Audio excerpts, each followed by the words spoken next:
டிவிகேக்கு ஓட்டு போடுறத யாராலையும் தடுக்க முடியாது. ஐஸ்வர்யா கருத்தரித்தல் மையங்களில் ஜனவரி 30 முதல் பிப்ரவரி 5 வரை இலவச ஆலோசனை மற்றும் சிகிச்சைகளில் மாபெரும் சிறப்பு சலுகை. மிஸ்டர் கோல்ட் சன்ஃப்ளவர் ஆயில், அளவிலும் தரத்திலும் நோ காம்ப்ரமைஸ். நிலையான தன்மையுடன் 75 ஆண்டுகளுக்கு மேலாக மக்கள் சேவையில் உங்கள் ஸ்ரீ விசாலம் சிட்ஃபண்ட் லிமிடெட். நம்ம கட்சியினுடைய 2வது ஆண்டு விழா, அதாவது 3rd இயரோட தொடக்க விழா இன்னைக்கு தமிழ்நாட்டில் ஒரு மிகப்பெரிய ஒரு கட்சியாக நம்ம வளர்ந்து இருக்கிறோம் அப்படின்னா அது உங்களால் தான்.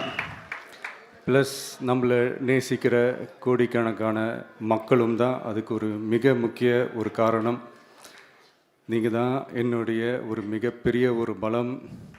உங்களை நம்பி தான் நானும் நம்ம கட்சியும் இருக்கிறோம். இதை நான் சொல்லி தான் உங்களுக்கு தெரியணும்னு அவசியம் இல்லை, இது உங்கள் எல்லாருக்குமே நல்லா தெரியும். அதனால் இன்றைக்கி உங்கள் எல்லாருக்கும், நம்ம கட்சியில் இருக்கிற தோழர்களுக்கும் தொண்டர்களுக்கும், இந்த கட்சியினுடைய ஒரு தலைமை தொண்டனான என்னுடைய வாழ்த்துக்களும் நன்றிகளும்.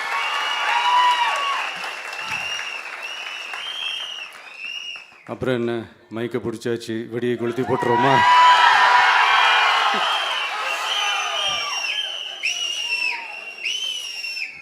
(1977) ஜூன் மாதம்னு நினைக்கிறேன், ஜூன் மாதத்தில் புரட்சி தலைவர் எம்ஜிஆர் அவர்கள் ரேடியோவில் ஒரு பேட்டி ஒன்று கொடுத்தாங்க. அதில் பேசும்போது சொன்னாங்க, பேரறிஞர் அண்ணா அவர்கள் இருந்த இடத்தில் இப்படிப்பட்டவர்களும் அமர்கின்ற ஒரு நிலைமை ஏற்பட்டுச்சேன்னு எண்ணி எண்ணி கண்ணீர் வடித்தேன். அன்னைக்கு அந்த கண்ணீரை துடைக்க ஆரம்பித்த இயக்கம் தான் அண்ணா திராவிட முன்னேற்ற கழகம்னு சொன்னார். அதே மாதிரி 2017 அப்புறம் 2021 அப்புறம் தமிழ்நாட்டுடைய நிலைமையை பற்றி யோசித்து பார்த்த நம்ம தமிழக மக்கள், காமராஜர் அவர்கள் இருந்த இடத்தில், அண்ணா அவர்கள் இருந்த இடத்தில், எம்ஜிஆர் அவர்கள் இருந்த இடத்தில் இப்படிப்பட்டவர்களும் அமர்கின்ற ஒரு நிலைமை ஏற்பட்டுருச்சேன்னு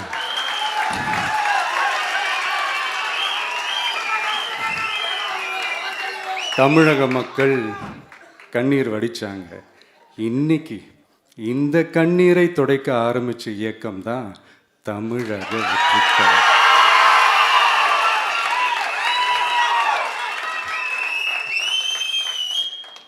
இப்படியெல்லாம் நம்ம பேசுறதுனால கண்டிப்பாக சில பேர் கொந்தளிப்பாங்க. அது பற்றிலாம் நம்ம கவலைப்படக்கூடாது, ஏன்னா கொந்தளிக்கிறது தான் அவங்களுக்கு வேலையே. புரிஞ்சுங்களா அவங்களுக்கு? ஏன்னா எம்ஜிஆர் அவர்கள் கட்சி ஆரம்பித்தப்போ, ஏன் அவர் ஜெயிச்சதுக்கப்புறம் கூட சட்டசபையில் கூட ஏதோ ஒரு நடிகர் கட்சி வந்திருக்குதான், ஏதோ ஒரு புதிய கட்சி வந்திருக்குது, புரட்சி தலைவர்னு ஒருத்தர் வந்து, இப்படியெல்லாம் கேலியும் கிண்டலுமா. அதனால் யார் அரசியலுக்கு வந்தாலும் இப்படி கொந்தளிக்கிறது தான் அவங்களுடைய வேலையே. அப்படி தான் நாம் அரசியலுக்கு வந்ததுக்கப்புறம் கூட இந்த விஜய்க்கு என்ன அனுபவம் இருக்குது, எம்ஜிஆர் அவர்களுக்கு எவ்வளோ அனுபவம் இருக்குது தெரியுமா? 52லேருந்து 72 வரைக்கும் அந்த 20 இயர்ஸ் திமுகவில் இருந்த ஒரு அரசியல் அனுபவம் எவ்வளோ இருக்குது தெரியுமா?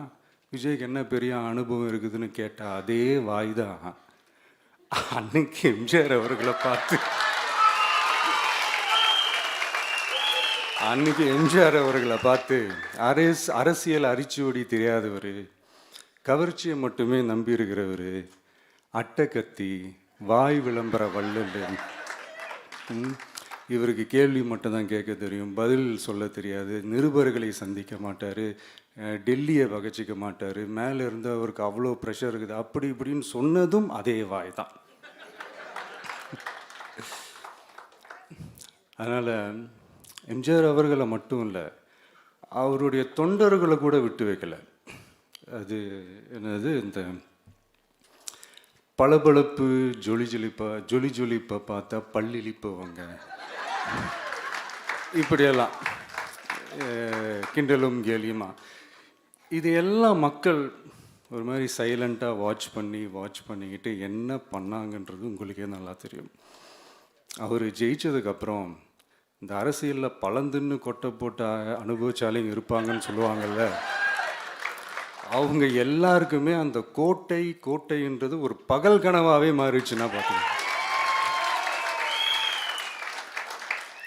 77 மாதிரியே இப்போவும் அந்த பழைய தேஞ்சு போன துருபிடிச்சி போன நஞ்சு போன அதே அந்த பழைய வெப்பனையும் இப்போவும் கையில் எடுக்கிறாங்க. அதனால் மை டியர் ஜென்டில்மேன், டெக்னாலஜிலாம் வளர்ந்து வேற எங்கேயோ போயிட்டுருக்கு.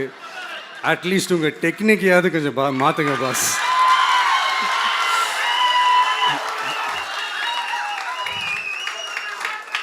காமராஜர் அவர்களையும் விட்டு வைக்கல. அவருக்கு இலக்கியம்னா என்ன தெரியும், அவர் மாபெரும் புலவர், அந்த புலவர் இந்த புலவர்னு அவரை பற்றியும் கிண்டலும் கேலியுமா. அதான் முன்னாடியே சொன்ன மாதிரி யார் எதிர்த்து நின்னாலும் அவங்கள கொந்தளிக்கிறது தான் அவங்களுடைய வேலையே. ஸோ இப்படி அவங்க பண்ணுற தப்பெல்லாம் நம்ம எடுத்து சொன்னால், அவங்க பண்ணுற அட்ராசிட்டியை பற்றி நம்ம எடுத்து சொன்னால், அவங்க பண்ணுற அந்த ஊழலை பற்றி தான் நம்ம எடுத்து சொன்னோம். முக்கியமாக நாம் அதை எடுத்து சொன்னால் 50 வருஷத்துக்கு முன்னாடி இருக்கிற அதே தகர டப்பாவை எடுத்து உருட்ட ஆரம்பிச்சிருவாங்க.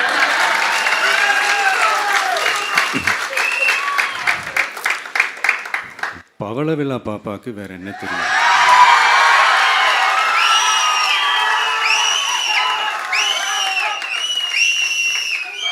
பழைய டப்பாவை உருட்டதானே தெரியும்.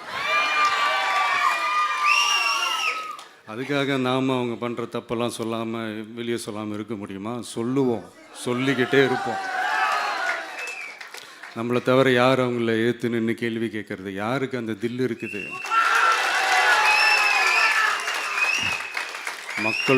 மக்களோட ஒரே பிரதிநிதி நாம் மட்டும்தான். ஸோ இப்படி இருக்கிற இந்த நிலைமையில் இன்னைக்கு இந்த டிஜிட்டல் உலகத்தில் திருவள்ளுவர் இருந்திருந்தாருன்னா இந்த தீய சக்தியை பற்றி என்ன திருக்குறள் எழுதியிருப்பாரு? ஒரு கற்பனையா, அநீதி அராஜகம் தில்லுமுள்ளு இவையெல்லாம் திமுக முதற்றே உலகு.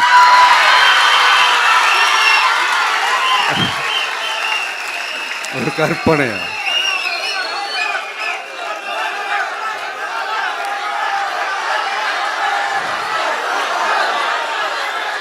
அநீதி அராஜகம் தில்லுமுள்ளு இவையெல்லாம் திமுக முதற்றே உலகு.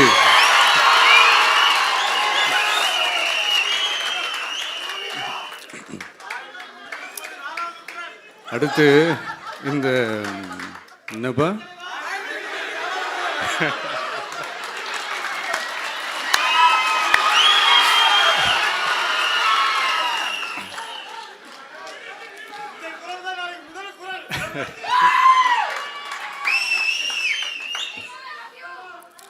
அடுத்து இந்த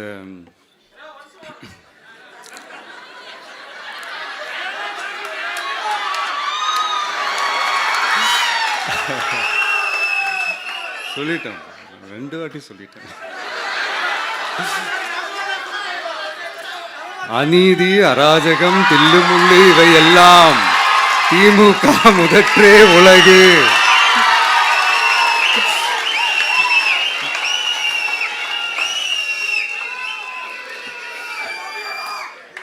அடுத்து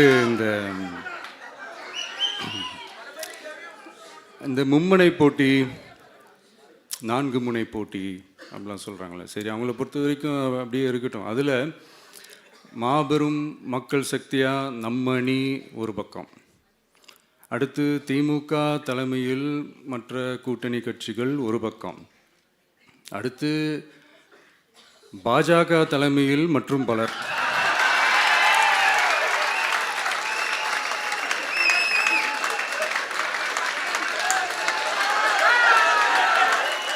என்னப்பா சிரிக்கிறீங்க? உண்மையை தானேப்பா சொன்னேன்.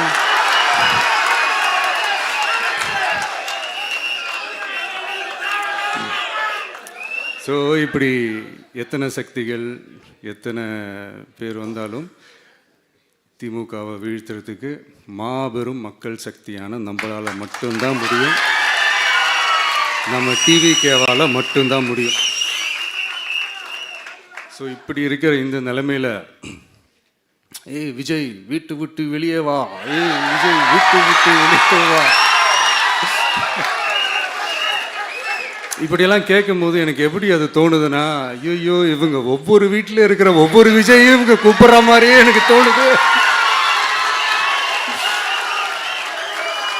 அப்படிதான் எனக்கு தோணுது. அதனால பொறுங்க பாஸ், வருவாங்க, முறையா வருவாங்க. ஓட்டு போடுற அன்னைக்கு ஓட்டர் ஐடியை கையில் எடுத்துக்கிட்டு ஒவ்வொரு வீட்டில் இருக்கிற ஒவ்வொரு விஜயும்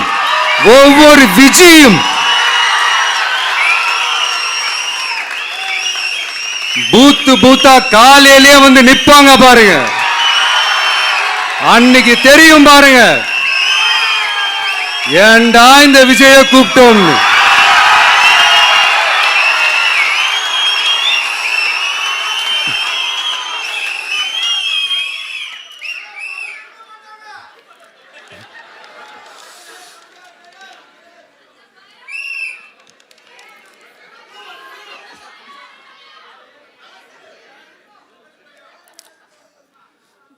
ஸோ இப்படி பேசினா உடனே இவரு நான் சினிமாவா இது அப்படின்ட்டு ஆரம்பிச்சிருவாங்க. நான் சினிமா விட்டாலும் நீங்கள் சினிமா விட மாட்டேங்கிறீங்களேப்பா.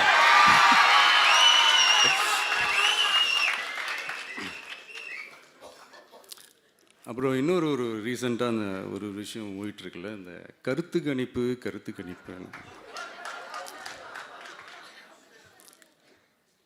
அதில் நிறைய பேர் உண்மையான கருத்து கணிப்புலாம் சொல்கிறாங்க. அதையும் நான் தப்பு சொல்லலை. சில பேர் கடுப்பில் விட்ட கணிப்பாகவும் இருக்குது, அதையும் நான் தப்பு சொல்லலை. இந்த கடுப்பில் விட்ட கணிப்பாளர்களுக்கு நான் சொல்லிக்கிறது என்னென்னா, ஒவ்வொரு ஊராக தெருவா வீடு வீடாக போய் நீங்கள் அந்த கருத்து கணிப்பு எடுத்து பாருங்கள். ஒவ்வொரு வீட்லேயும் டிவிக்கு இருக்கிறத நீங்கள் பார்ப்பீங்க.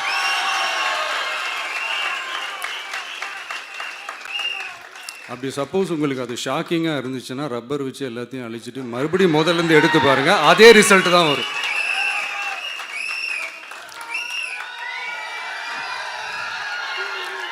இது என்னப்பா லாஜிக்கு, அது எப்படி எல்லார் வீட்லேயும் டிவிக்கு இருக்கும் அப்படின்னு நீங்கள் கேட்டிங்கன்னா, ஒரு சின்ன சாம்பிளுக்கு ஒரு சின்ன டெஸ்ட் ஒன்று பண்ணி பாருங்களேன்.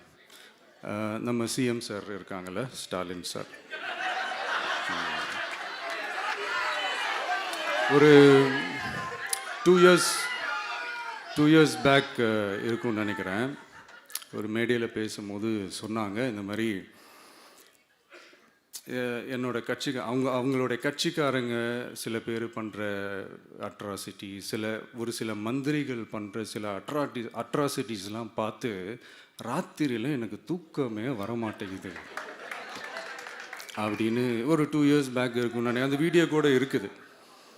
அப்படி இருக்கிற அவர் என்னைக்காவது ஒரு நாள் அசந்து தூங்குவார்ல, அப்போ அவர்கிட்ட போய், சார்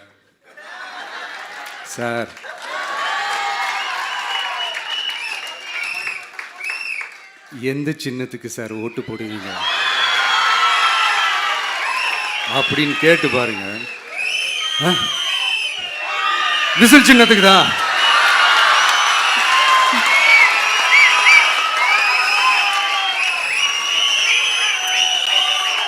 தூக்கத்தில் இப்படி டப்புன்னு எழுப்பி கேட்டால் டப்புன்னு உண்மையை போட்டு உடைச்சிருவாங்க. அதுக்கு சொன்ன அப்படி இருக்கிற இந்த நிலைமையில் டிவிக்கே வந்து சிட்டியில் தான் இருக்குது, டவுனில் தான் இருக்குது, வில்லேஜ் சைட்லலாம் இல்லை அப்படின்னு சொல்கிறவங்களுக்கு இந்த மாதிரி சில டெஸ்டெல்லாம் பண்ணி பாருங்கள், தெரியும்.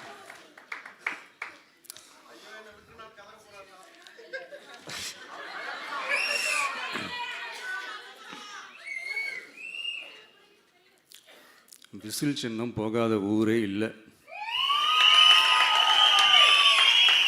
விசில் சின்னம் எங்கெல்லாம் இருக்குதோ அங்கெல்லாம் டிவிக்கே இருக்குதுன்னு அர்த்தம். என்னுடைய அம்மா, அக்கா, தங்கைகள், அண்ணன், தம்பிகள் டிவிக்கேக்கு ஓட்டு போடுறத யாராலையும் தடுக்க முடியாது.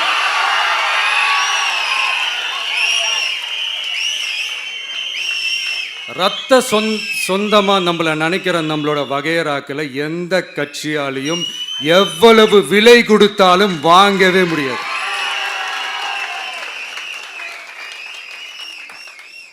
நான் ஓவர் கான்ஃபிடென்ஸில் பேசுகிறேன் அப்படின்லாம் நினைக்காதீங்க. இதுதான் கள நிலவரம், கள யதார்த்தமும் இதுதான். தீய சக்தியை வீழ்த்துறதுக்கு தூய சக்தியான நம்மளால் மட்டும்தான் முடியும். இந்த 2026 சட்டமன்ற தேர்தலில் டிவிக்கே தான் மக்களோட ஒரே ஆப்ஷன். Otherwise no diversion.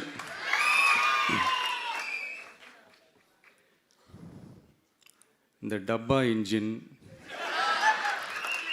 ஓட்டை இன்ஜின், எவ்வளோ இன்ஜின் வந்தாலும் டாப் இன்ஜின்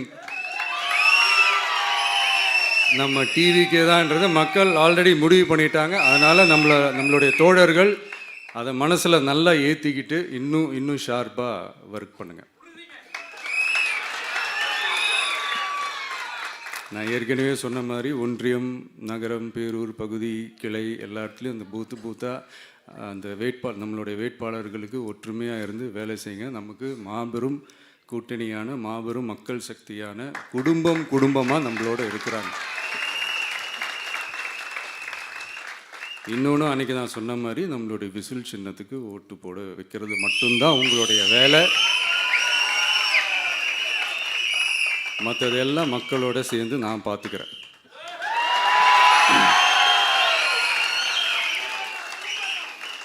தமிழ்நாட்டோட அரசியலில் த விசில் ப்ளோயர் இஸ் டிவிகே.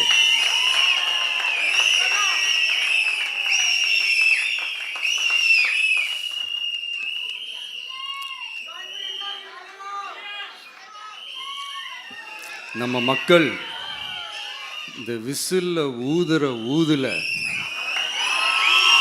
இந்த தீய சக்தியும் இந்த ஊழல் சக்தியும் தெரிச்சு ஓடணும். எப்படி தெரிச்சு ஓடணும்? அன்னைக்கு சென்ட் ஜார்ஜ் கோட்டையில் டிவிக்கு ஆளும் கட்சியா எழும்.